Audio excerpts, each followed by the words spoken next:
ambe tangani ni ala fe ka bo shitane toroma shitane min kera danfen kunangui ala ka jonchela ambe masata ala deli akado ani shitane che anga ngania taw ananga fotaw ananga ketaw bela jelina anga nyana maya konnala woto manen kofe ambe ansinsin sati allah ta'ala to barka mai masami ye jinya hinella bole masai wala hara hina kerengere ne masado ambe ansinsin o masato goye aka barka do anga baraw bela jelina ka an son jinya here an lahara here la yarabi nene aw alaka an yoro bonya afla bela jelina otmenen kofe ambe allah ta'ala deli aka nema ni kishi ako jidi ko chaya alakira muhammadu kan sallallahu alaihi wasallama ani muhammadu somogo nyode ye afrumuso sanmaw ye nyode ye awoloden sanmaw ye nyode ye amoden sanmaw ye fakata se aka sahaba nyuma minu ya ajanyoya ka dina imbarake fo dina ye kobaw tige ka babaw tige kana an soro an sigidala mini ye o baraw ke ka ko awnye ya rabbi alaka nema ke uye ugallahara sigi konnala aminu be jiana ya rabbi alaka nema ku jiya an lahara ani mo ma fenwo fe mana kira muhammadu ka siramine ka labara ciya siraka ya rabbi alaka nema ke abela jele jiya an lahara ne bade arislamew wotemenen ko fe nebi aw foni islam ya ka fulkanye mbe aw foni aljina do nga fulkanye wodi assalamu alaikum wa rahmatullahi ta'ala wa barakatuh ne bade arislamew mba aw hakli jigi ka fo biye juma dum barka mando dum bado semeni kono allah ta'ala ye juma bunya yir ana semeni kono ka fo juma ka tatas juma kun flani nyonche ko junumu ya fado nye anya yorma janya ka bo ka ba yira junumuna ka boni juma na ka ta se juma werama ibina filika do ala gashila junumu fitini minu nyibake ala be ya fa uluma jumando ni ala yiga juma selimine allah ta'ala be ya fa ika o semeni junumu fitino ma jumando nga ala kira sharti kala izajtanbul kabaira ni ayaw yorma janya ka bo kabaira jurumuna jurumu minum be ni sara kito akan alata yafa abada odi kabaira jurumu yi o kabaira jurumu adoy jumaye al ishraku billahi mogami yefla fara alaka ki yara jigi sama fenwer la minte alay kati dama kashi fenwer la minte alay uka hera dima walma uka doyni toroche ki ga nyena maya hera ta yoro nyeshi oma ki ga nyena maya toro wuli yoro nyeshi oma odi al muwakkalu mogami tara ayra jigi sama fenwerla kanyina ala yoro ko abada afur mako al ishraku billahi o yeke bayira jurumi ni saraki to ola ya fa chugotiye ala krate suryal donkiye wa ala yarate ya fima ya rabbi ala kanene au kishi oma adoy jimaye ka jena yake kamine akadi faka go sayada ni sorala imadabla ni saraki to jena yala o yeke bayira jurumude ya fatiye ala te ya fima wa kirate suryal donkiye ya rabbi ala kanene au kishi o labanko juya modelma onte manen ko fe ka shueni ke ka adamande nga washi shue mogo be benga wulela mogo be sole ka wulela mogo be ga sisonu kungoche ubugu dahiri menyini ka here ne minu nyini e masira fe nya sori ira yi foki belembele ka waltawdeta ko yo kungulu kena yayi ke hakli kai ke ga fielaw ka bu e ka kewu ka balo mogo washila nyo tole ko shueni ko e kungulu kai eti son fuima to manam mike no klala ibna shueni ke ola ni sara o sachugola o ke bayira junumundi iya doroma kilo fen fenta figa be sigi atigima wa ibe klaga ta janeme kono kirata surnal donkiye wa alaka yafima ya rabbi alaka nena aw kishi o laban juya modelma ke bayira junumu akacha ni dondoro ye kafi feminum be ni adama ne kan yere kolosi ala ikana saki to aka sino tolerance zero alaka yafima wa kirata surnal donkiye ya rabbi alaka nena aw kishi ka boma alaka ko sallallahu alaihi wasallama ako juma kun fulani nyonche kaboni juma ina katase juma werama ni anya yoroma janya kabob junum belebele bawma fitini minum be nyame tokado ala gasila anseko tala adama den sekote ira la koy al kamalu lillahi dafali ala tay nka adama den bi yere kolosidi ikana do ala gasila ikana do imogo nyongon gasila ni sekote fe minun na nyayi soro masa taala bo yafa iye juman do ni Allah taala yi ka juma selimine ala kira ko te ako juma kun fulan nyonche ako jurum yafa do ala ka jonye minum be jurumun ke ka soro ma dabwa kama usiko taala di ko ala bo yafa ako ka ba sungalo la kata se sungalo werama ibina kalo hake min ke o konna la jurumo minu mana soro o konna la ko Allah taala bi ulu fana yafa sungalo nata ni sungalo yi kata se sungalo werama jurumo minu yi soro o konna la isiko taala sungalo nata ni ala yi ka sungalo sumine Allahu taala be yafa o jurumu ma nya ya soro ika barate kebayira jurumu keliye jurumu belebele ba minu nyimbora ko fasisa ka soro o kebagati eyi ebe jurumu minu ke isiko taala de kadaka adamande naga silendo donc juma o juma ala be semeni jurumu yafa iye jurumu fitinu minu yi soro sungalo kata se sungalo werama jurumu fitinu minu yi soro san kono Allahu taala be ulu yafa iye sungalo konnala nebade alislameo ala ye juman bonya don ba baw ka kuma nola ko ala kira ko sallallahu alaihi wasallama ko ala kira ko an fa adaman dara ala fe dugukolo kanya jumando an fa adaman fatura dugukolo kanya jumando wallahara yere kene jodo lahara jodo abike jumando ndi dongo juma dombado ala ye juman bonya ka kɛ donba ye a ye jumandon fisaya ka tɛmɛ semɛni tile tɔ bɛɛ lajɛlen kan i n'a fɔ a ye kuranɛ bonya ka tɛmɛ gafe tɔ bɛɛ lajɛlen kan i n'a fɔ a ye kiraba muhamadu bonya sallallahu alaihi wasallama ka tɛmɛ kira tɔ bɛɛ lajɛlen kan ani adamaden yɛrɛ bɛɛ wa ani danfɛn yɛrɛ bɛɛ ala ye kira fisaya ni a bɛɛ ye mɔgɔw tɛ kelen ye ala ye fɛnw fisaya ni ɲɔgɔn ye mɛ n y'a fɔra ko adamadenya ala ka jɔnya an bɛɛ ye kelen ye mɔgɔ tɛ se ka mɔgɔ bɔ ala ka jɔnya la mɔgɔ tɛ se ka don mɔgɔ ni ala cɛ ko karisa ala ye ne de ta ye i kana ala deli taa ko wɛrɛ ɲɛɲini mɔgɔ tɛ se k'o fɔ i tɛ se ka don ala ni a ka danfɛn ni ɲɔgɔn cɛ an bɛɛ ka kan ala delili la ko ala ka hɛrɛ k'a ye an bɛɛ ka kan ala delili la ko ala ka an kisi ka bɔ tɔɔrɔ ma wa an bɛɛ b'an ten turu ala de ye k'an jigi sɛmɛ ala la mɔgɔ tɛ se ka don mɔgɔ ni ala cɛ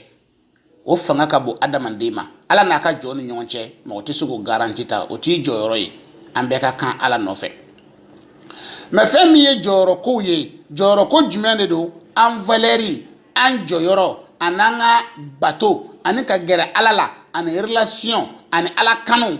an cɛ ka jan o la i n'a fɔ sankolo ani dugukolo ala ye mɔgɔw fisaya ni ɲɔgɔn ye dɔ bɛ ala wele fɛn dɔ la kalo kelen ala tɛ sɔn dɔ bɛ ala wele tile kelen ala b'a ɲɛnabɔ o ko kelen in na dɔ bɛ ala wele fɛn dɔ nɔfɛ san kelen a bɛ ka ala deli ala t'a jaabi ala tɛ kuma fɛ dɔ bɛ na ala deli o fɛn kelen na tile kelen ala b'a sɔn donc adamadenw tɛ kelen ye n'i y'an bila ka dumuni kɛ dɔ ka dunta ka ca ni dɔ ta ye n'i y'an bila ka siɲɛta kɛ dɔ bɛ dɔ bin fɔ k'a kɔ dimi n'i y'an bila ka boli dɔ bɛ dɔ dan ala hali n'i y'an bila ka sunɔgɔ dɔ bɛ wuli sunɔgɔ la a bɛ se ka k'a sɔrɔ dɔ dalen don mɔgɔw tɛ kelen ye donc ala de y'an fisaya ni ɲɔgɔn ye diɲɛ dara ta diɲɛ bɛ wuli ten lahara kɛnɛ bɛ jɔ o kɛcogo la wa lahara kɛnɛ bɛ ban an bɛ don arijinɛ kɔnɔ o kɛcogo la yarabi ala k'o latigɛ an ye ala kana an se fan dɔ in na donc k'a fɔ aw ye an ka solatu caya alakira muhamadu kan bi jumandon na i n'a fɔ alakira y'a ɲin'an fɛ cogoya min na sallallahu ta'ala alaihi wasallama a ko a ye solatu caya ne muhamadu kan jumando sabi aw ka solatu kelen-kelenna o kelen-kelenna a bɛna jɔ ni muhamadu ɲɛkɔrɔ a tɛ tunu ne la i mana solatu kɛ a bɛ kɛ i n'a fɔ ko kɔnɔ walima mɛlɛkɛ walima nɔrɔ solatu in de bɛ taa alakira kaburu la ka taa ilanu kɛ ka taa alakira ladɔnniya karisa de ye ne solatu in kɛ e muhamadu kan i ye solatu min kɛ o de bɛ taa e yɛrɛ balaminɛ alakira ba muhamadu ye e min y'a kɛ a bɛ t'i présenter a la o tuma mɔgɔ mana solatu kɛ alakira kan a tɛ tunu alabada ala sɔnna a bɛ bɔ a kalama kira yɛrɛ ko sallallahu alaihi wasallama